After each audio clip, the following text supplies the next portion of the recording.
name's Beckford and I'm 33 and a qualified personal trainer. And I'd just like to have a minute to tell you a little bit about myself. Back in 2003, I was actually an aspiring fitness model, and I suddenly started to suffer with abdominal pain, rectal bleeding, felt very fatigued all the time, and a lot of weight loss. So I went to A&E, where I was later diagnosed with a condition called ulcerative colitis. And I spent the next 10 years battling ulcerative colitis. And then in 2013, I had surgery and I've now got an ileostomy. And after my surgery, I really wanted to get back into my fitness, and I wanted to achieve my goal of being a fitness model. So I decided to, once I'd recovered, to set out to try and achieve my goal.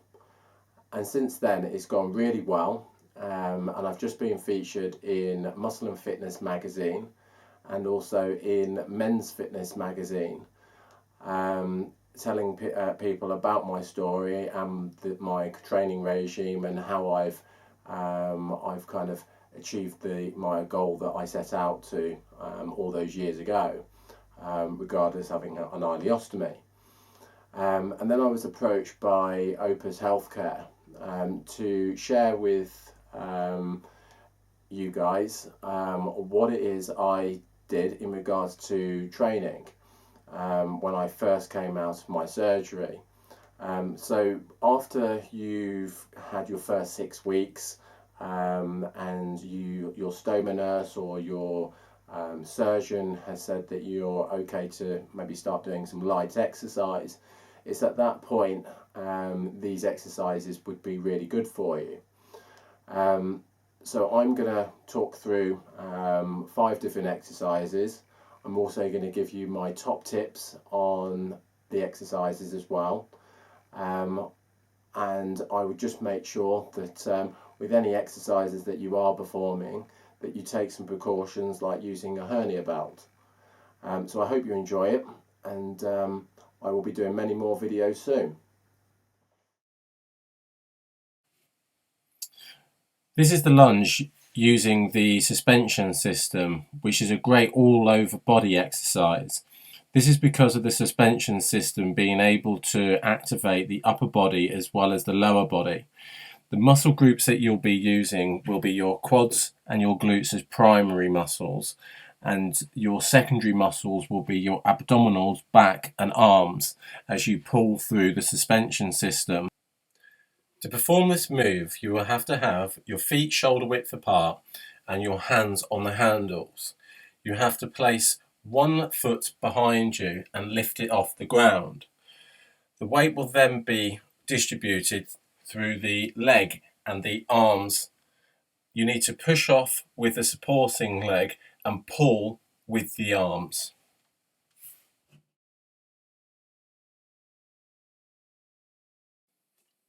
This exercise is called the low row, which is a great upper body exercise. To perform this exercise, you need to stand with your feet shoulder width apart and your hands on the TRX handles. At this point, you want to activate your core and lie back so your arms are supporting your body weight. Then slowly and controlled, pull through your arms to bring your body towards the handles, and then control on the way back down. My top tip for this exercise is to make sure that you always have your core activated. To increase the intensity of this exercise, you can simply change your stance so you're able to lie back further into the movement, creating more resistance through your body weight. This exercise is called the fitball squat. To perform the fitball squat, you will need to place the fitball against the wall and then press your back against the ball to hold it in place. Then with your feet shoulder width apart, you want to lower your body weight through your legs. At this point, make sure that you are activating your core. Then to return back to your starting position, push through your heels, bringing your body weight back up. My top tip for when performing this exercise is to raise your arms above head height to activate the shoulders. Another great tip is to increase the speed that you perform the exercise. This will increase the cardio intensity. This exercise is called the leg extension, which is a great exercise for anyone looking to build strength back up in their legs after surgery.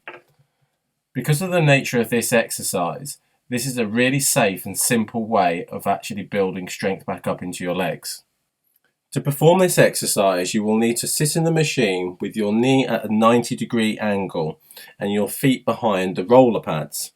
At this point, you'll be ready to perform the exercise. You need to slowly and controlled lift your legs until they are nearly straight. My top tip here is not to completely straighten your legs out to protect the cartilage in your knees.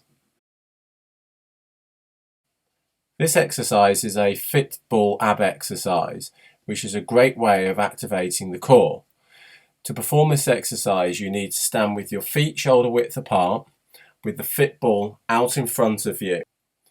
Then in a slow and controlled manner, you will need to lift the fit ball above your head and then returning back to the start position. This will stretch the abdominals on the way up and contract them on the way down.